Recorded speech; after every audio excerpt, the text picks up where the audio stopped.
All right, let's take a look at a few more examples of the mean value theorem for derivatives. So we have 3 examples here. Remember, the first things you have to check before you can even think about applying the mean value theorem, so before you even think about solving that equation, you have to make sure that we have met the differentiability and continuity requirements of the mean value theorem. So there's a continuity requirement. The function has to be continuous. Here, I'll write it out to jog your memory. The first one is continuous on the closed interval from A to B. That's the first requirement. And the second one is differentiable on the open interval from A to B. So those are your 2 requirements for the mean value theorem. If one or both of those are not met, then you cannot apply the mean value theorem. But the way I have a test and homework set up for you guys is either you have to, if you cannot apply the mean value theorem, you have to tell me why specifically. So are both of those requirements not met? Or is one of them met but not the other? So we do need to check both of them. But just be clear, if any one of those 2 is not met, then we can't apply the mean value theorem. So let's hop in and look at A. Example A over here. I first of all notice right away that the function has a discontinuity at -1. -1, x equals -1 makes the denominator 0, but not the numerator. Now, of course, if it makes the denominator 0 at all, it's a problem. It's a discontinuity. But because it makes x equals -1 makes the denominator 0, but not the numerator, and this is a rational function, that tells me that x equals -1 is a vertical asymptote. Regardless, x equals -1 is a discontinuity of f. Hence,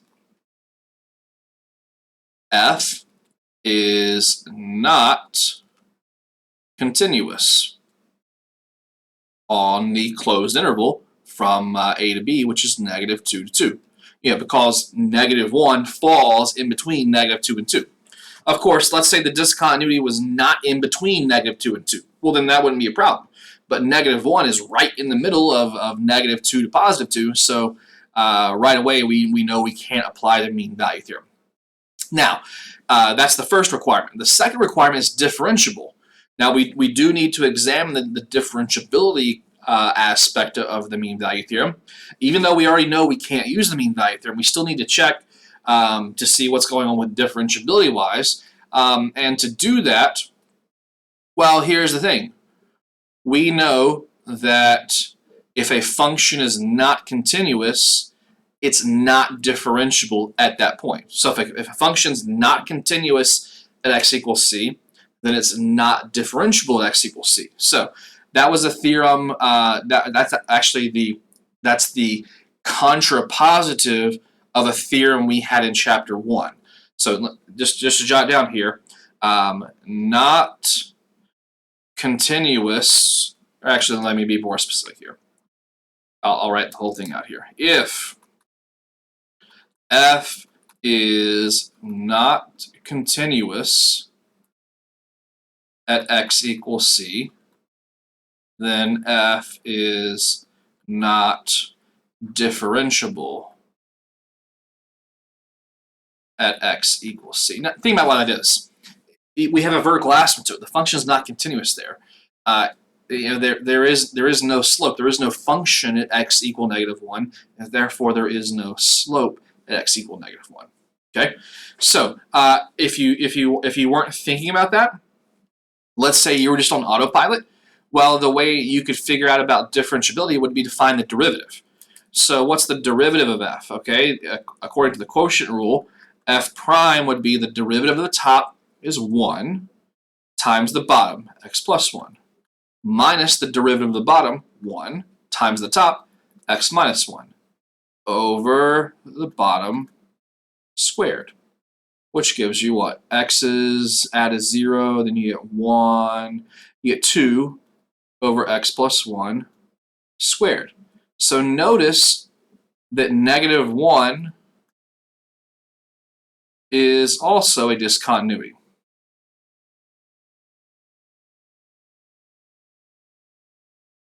Of the derivative, f prime. Okay, so you could say, over here, so this is our first observation. Our second observation is either we could say, looking at f prime, f prime is not continuous at x equal -1. Hence, f is not differentiable at x equal -1, nor differentiable on the open interval from -2 to 2. So we look at the derivative, we observe the domain of the derivative, and the domain of the derivative does not include -1. And again, -1 is right in the middle of the open interval from -2 to 2. So since -1 is a problem and -1 lives in the open interval from -2 to 2, then we know that the function is not differentiable. Okay, so for part A, cannot apply the mean value theorem.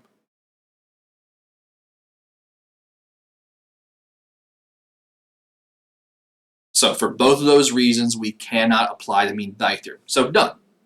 Okay. Now let's look at example B.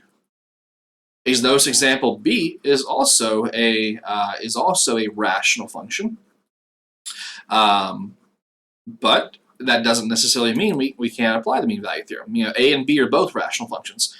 A, turns out we couldn't apply the mean value theorem, basically because there was a discontinuity in between, right in the middle of our interval of interest. But let's see what happens on B. So with B, the first thing I notice is x equals 0 is a discontinuity. Okay? But x equals 0 is not in my interval of interest. So x equals 0 is a problem, sure, is a discontinuity. It's going to be a vertical asymptote, but it's not an issue as far as my interval of interest is concerned, because 0 is not between 1 and 4. It's not included in the closed interval from 1 to 4. So let's talk about where this function is continuous. We could say that g is continuous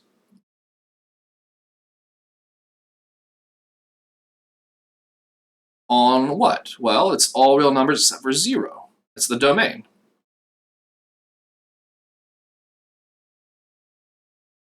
Hence, G is continuous on our interval of interest, the closed interval from 1 to 4. So basically, the function's continuous on that entire domain is -infinity to 0, union 0 to infinity, all real numbers except for 0, and that domain includes 1 to 4, our interval of interest.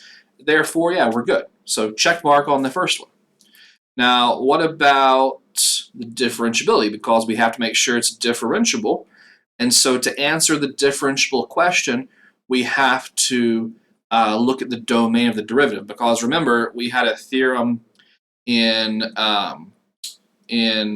chapter 1 that said basically a function is not guaranteed to be differentiable where it's continuous. Its differentiability implies continuity, but not the other way around. That is, we could have cusps and we can have vertical tangent lines where a function is continuous, but it's not differentiable. So we do need to look at the domain of the derivative. So another quotient rule here.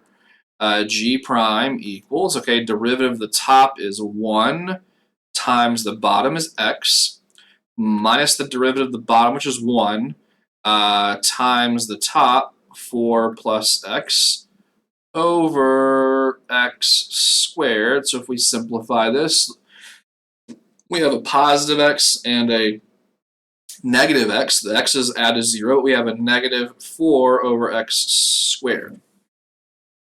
So what's the domain of the derivative? Or we could say that the derivative g prime is continuous.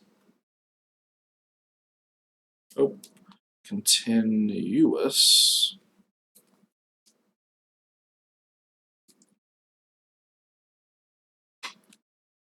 on the same domain, negative infinity to 0, union 0 to infinity.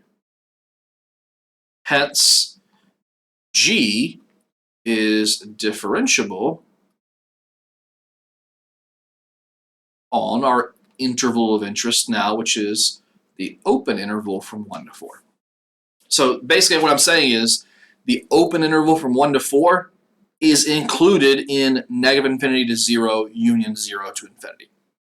So g prime is continuous for all real numbers except for 0, and that interval includes the open interval from 1 to 4, so our differentiability requirement is met.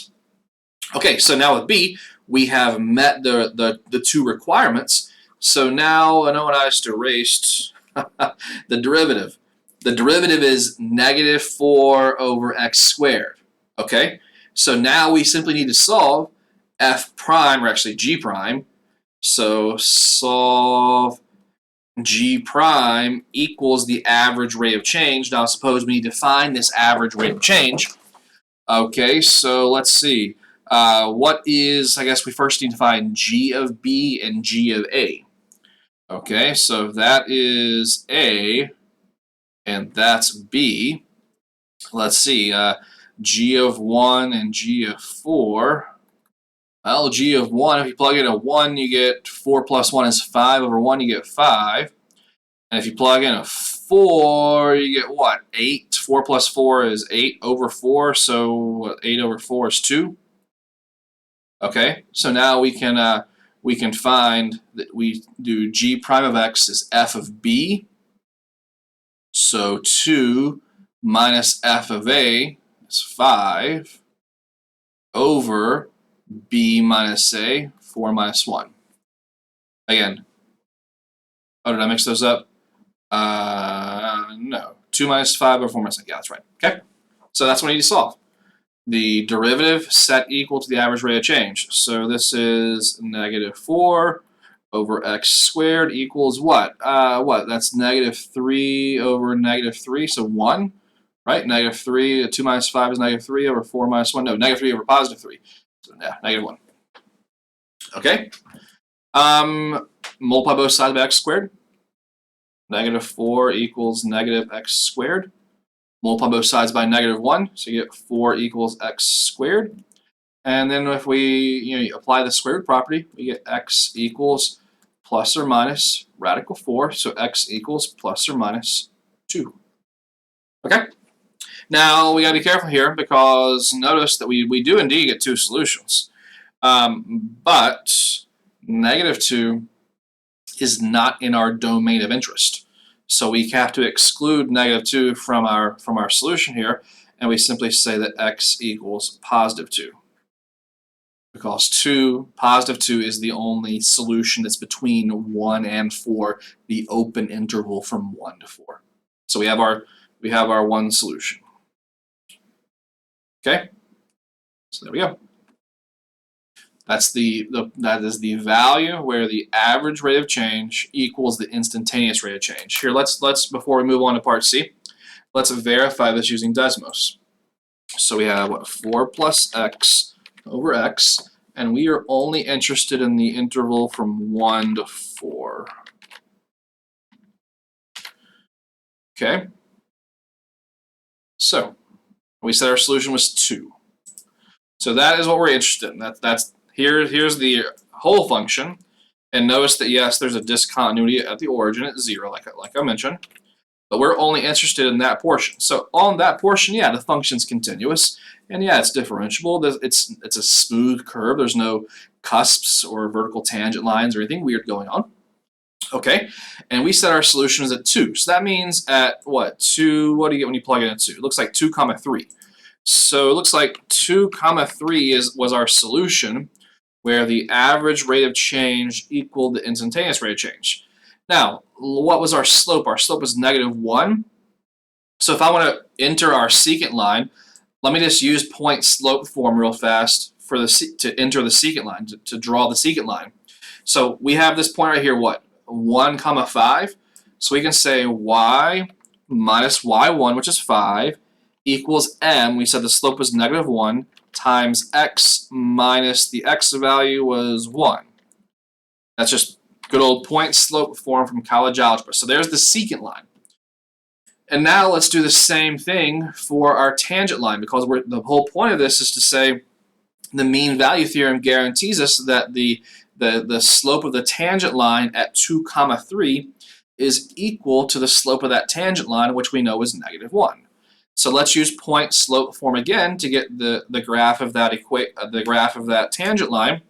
And so again, the points are 2, 3, so it's y minus y1, so y minus 3 equals m. The slope is -1 times x minus x1, which is 2. And there we are. The red tangent line here at 2, 3 is certainly parallel to the black secant line that passes through the endpoints of our interval. Okay? So yeah, our solution was indeed correct to part B.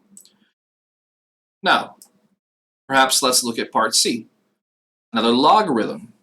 And the first thing I notice is it's a logarithm with a product involved, x times the logarithm. So let's see what we can come up with here. So we need to check our two conditions, as always. Now, let's see here. If here's our function, x log x on 1 to 3. For continuity, we need to consider the domain of the original function. So we could say h is continuous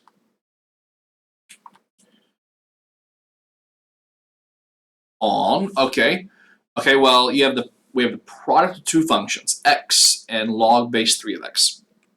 So whenever you have the product of two functions, you have to take the intersection of their domains to find the domain of the overall function.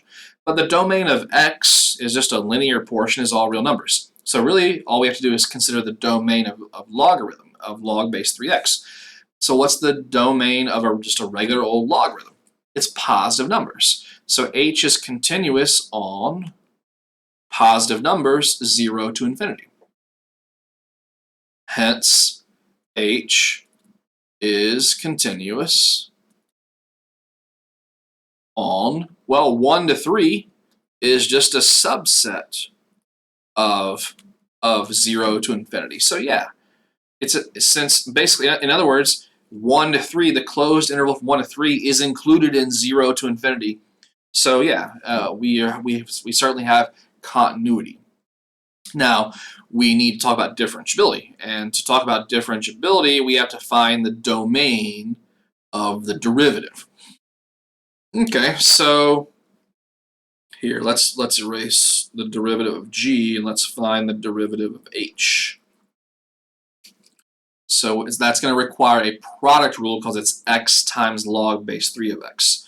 So h prime is going to be the derivative of the first function, 1, times the plane second function, log base 3 of x, plus the derivative of log base 3 of x, which is 1 over x times natural log of 3, times the first function x, which that simplifies to log base 3 of x.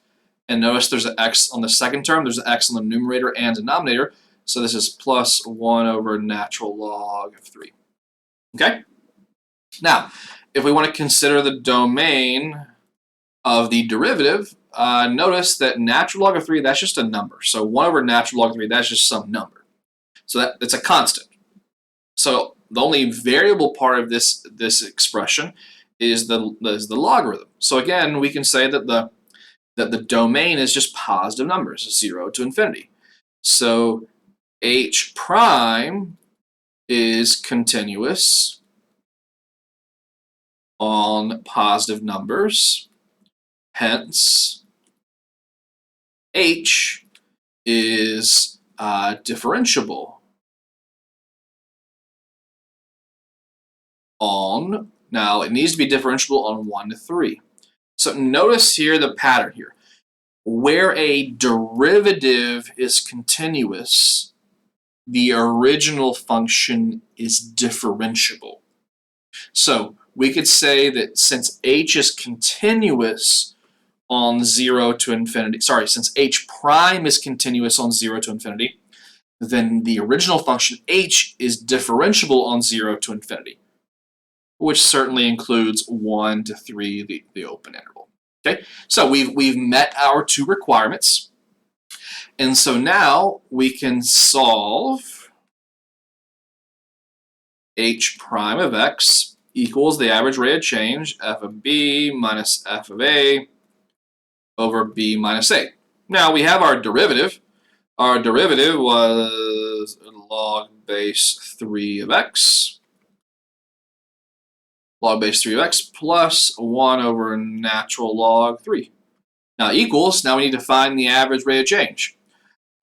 So what do we get when we plug in a 1? So what, in other words, what's h of 1 and what is h of 3? All right, if you plug in a 1, you get 1 times log base 3 of 1. Now remember, log base b, whatever your base is, of 1 is always 0. So this is 0 times 1 is 1. Now why is log base 3 of 1 0? Because you're asking yourself 3 raised to what power gives you 1? Well, 3 raised to the 0 power gives you 1. Oh, and I put a 1 there, sorry, is 0. I said 0 times 1 and then I wrote a 1 down. Is 0. Okay, now what's h of 3? Well, you plug in and you get 3 times log base 3 of 3. Well, log base 3 of 3 is 1 because you're asking yourself 3 raised to what power gives you 3? Well, 3 raised to the first power gives you 3. So it's 3 times 1, which is just 3. Okay, so now if we plug into our f of b minus f of a over b minus a, this is going to be what? 3 minus 0 over 3 minus 1. F of b was 3, f of a was 0, b was 3, a was 1. So what we get? Let's get a little more room here first of all. We have log base 3 plus 1 over natural log of 3 equals what? 3 over 2? Okay. So 3 over 2 is our average rate of change. Ooh, this is going to be an ugly solution. But it's good algebra. So if you want to solve for, solve this logarithmic equation, since there's only one logarithm involved, I'm going to use the definition of the logarithm, which means we need to isolate the logarithmic expression. So I'm going to subtract 1 over natural log 3 from both sides. That's going to give me a log base 3 of x equals 3 halves minus natural log of 3. Now, to make this a little more readable at the end, I'm going to go ahead and combine this, get a common denominator, which would be 2, before I solve this equation. And so that's going to give us, again, all I want to do is get a common denominator, log base 3 of x equals 3 minus 2 natural log of 3 over 2. So all I did there was combine the right-hand side. Okay? Now, I can use the definition of a logarithm, which says 3 raised to the right-hand side power equals x. So 3 raised to the 3 minus 2 natural log of 3 over 2 equals x. Done. Like whenever you use the definition of a logarithm, like it just gives you the answer. Now this is kind of a weird answer. I mean, 3 raised to the 3 minus 2 natural log of 3 over 2 power. I mean, that is strange, but that is our answer. So we'll verify it graphically, of course. So this is, our solution is this is where the average rate of change equals the instantaneous rate of change. The average rate of change over 1 to 3, that is, equals the instantaneous rate of change at this value. So whatever the slope was, what, 3/2? So we're saying that the slope here is also 3/2 because 3/2 was the average rate of change. So we're saying that the average rate of change is duplicated at this weird 3 raised to whatever power. All right, let's see if that's true. Let's see if I've made a mistake somewhere, or let's see if we're good to go. So I'm going to graph our function. Give me just a sec to type it over here. The original function was, and now I've lost it. What was, oh, it was, I remember now. It was x log base 3 of x. Log base 3 of x, okay? All right, and now we're saying we're only concerned it was 1 to 3. So 1 is less than equal to x is less than equal to 3. We're only considering that portion. And now we said, I'm just going to go ahead and put our x value in. Let's see here. Call this function h. And we said our x value was 3 raised, this weird 3 minus 2 natural log of 3. Okay. So there's the portion of the curve we're concerned with. If you don't look at the restricted domain, that's the entire function. But if you restrict the domain, there we go. Okay? And we said this is our solution, approximately 1.55 or so. Okay? Let us put in the secant line that signifies the average rate of change. So we have these 2 points. We want the secant line that passes through 3, 3 and 1, 0.